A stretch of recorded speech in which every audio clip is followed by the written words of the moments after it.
नमस्कार दोस्तों, मैं हूं अतुल सिंह। स्वागत है आपका इन्वेस्ट कर लो भाई चैनल में। भारत की सबसे बड़ी IT company Tata consultancy services TCS पिछले एक साल में 30% से भी ज़्यादा गिर गई है। जहां सेंसेक्स लगभग 96 इंडेक्स पर खड़ा है, वहीं टीसीएस का चार्ट गिरकर 68 तक आ चुका है।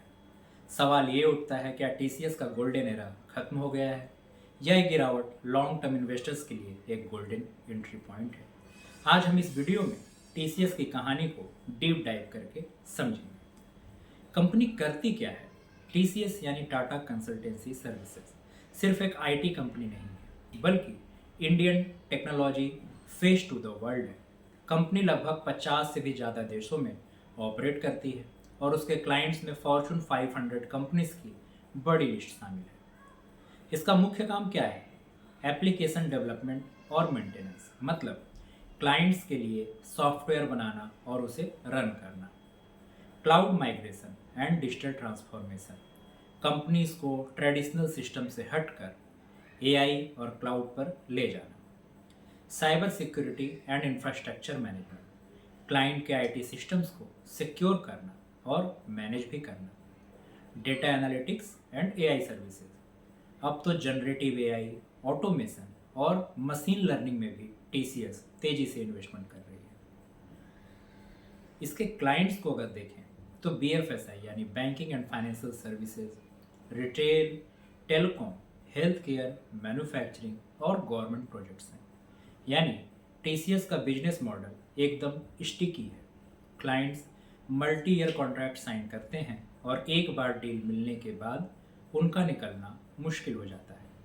टीसीएस ने 1.2% सिक्वेंशियल ग्रोथ दिखाया, यानी पिछली क्वार्टर से थोड़ी इम्प्रूवमेंट।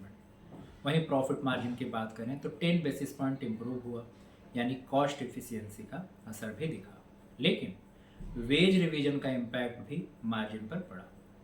करेंसी फ्लक्चुएशंस ने कुछ मदद तो की, क्योंकि रुपी डिप्रिसिएशन से रेवेन्यू ट्रांसलेट होकर ज़्यादा दिखता है। पिछले एक साल में टीसीएस का स्टॉक करीब 32% गिरा, यानी अंडर परफॉर्मेंस साफ दिख रहा है। पर यह गिरावट आई क्यों? What went wrong for TCS share? पहला, ग्लोबल आईटी स्लोडाउन। यूएस और यूरोप के क्लाइंट्स ने आईटी बजट्स कट किए, जिससे डील्स डिले हुई। Pricing pressure, Infosys, Accenture, Cognizant जैसी कंपनीज एग्रेसिवली प्राइसिंग कर रही हैं।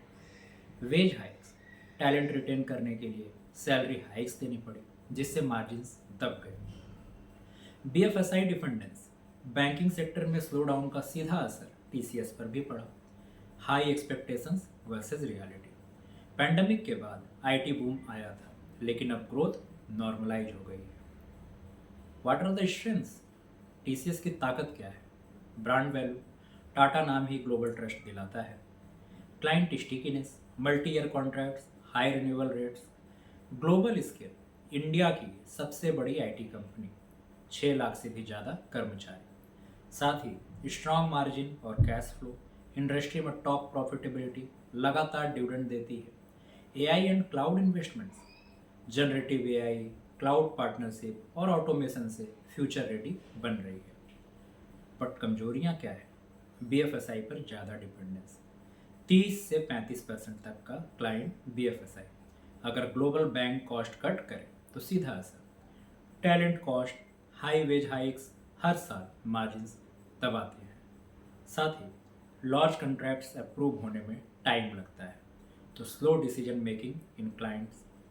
गिरावट के बाद भी टीसीएस प्रीमियम पर ट्रेड कर रही है, यानी वैल्यूएशन प्रीमियम। बट इसमें अवसर क्या है?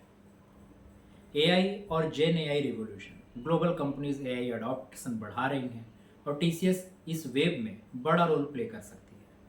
अभी भी दुनिया की बहुत सारी कंपनीज क्लाउड पर पूरी तरह शिफ्ट नहीं हुई। साथ ही भारत में गवर्नमेंट प्रोजेक्ट्स और पीएसयू डील्स से डोमेस्टिक डिमांड बढ़ सकती है।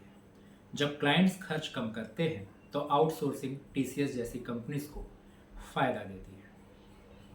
कुछ जोखिम जो हमेशा दिमाग में रखने चाहिए, जैसे यूएस और यूरोप की इकोनॉमी अगर और वीक होती है तो डील पाइपलाइन स्लो होगी। रुपी स्ट्रेंथन हुआ तो मार्जिन पर सीधा असर पड़ेगा। इन्फोसिस, एचसीएल, टेक, एक्सेंचर सभी एग्रेसिव हैं, यानी कंपटीशन काफ़ी है। वीज़ा नॉर्म्स, रेगुलेटरी चैलेंजेस यानी जियोपॉलिटिकल रिस्क भी है।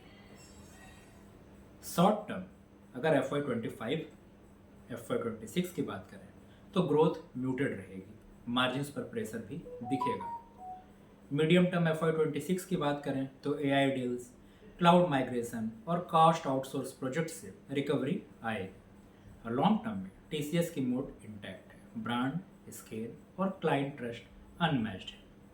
साथ ही workforce optimisation, AI transition and pricing adoption से TCS फिर से मार्जिन स्टेबिलिटी दिखा सकता है। अगर आप एग्जिस्टिंग इन्वेस्टर्स हैं तो लॉन्ग टर्म व्यू रखें, पैनिक सेल से बचें। अगर आप नए इन्वेस्टर हैं तो प्रीमियम वैल्यूएशन को देखते हुए SIP या स्टैगर्ड एंट्री सही रहेगी। और अगर आप ट्रेडर हैं तो शॉर्ट टर्म में वोलाटिलिटी हाई रहेगी, रिजल्ट्स डे पर बड़े मूव्स हो सकते हैं। तो दोस्तों, TCS आज गिरा हुआ नज़र आ रहा है, लेकिन इसका बिजनेस मॉडल, ब्रांड और ग्लोबल प्रेजेंस इसे लॉन्ग टर्म में रेलिवेंट बनाते हैं। सवाल सिर्फ इतना है, क्या आप इस गिरावट में भरोसा करके एंट्री करेंगे या वेट करेंगे कि ग्रोथ वापस डबल डिजिट में आए? आप जवाब कमेंट्स में ज़रूर लिखिए। ये एनालिसिस सिर्फ एजुकेशनल पर्पज के लिए है, यह बाई सेल रिकमेंडेशन नहीं है। किसी भी निवेश से पहले अपने फाइनेंशियल एडवाइजर से कंसल्ट जरूर करें।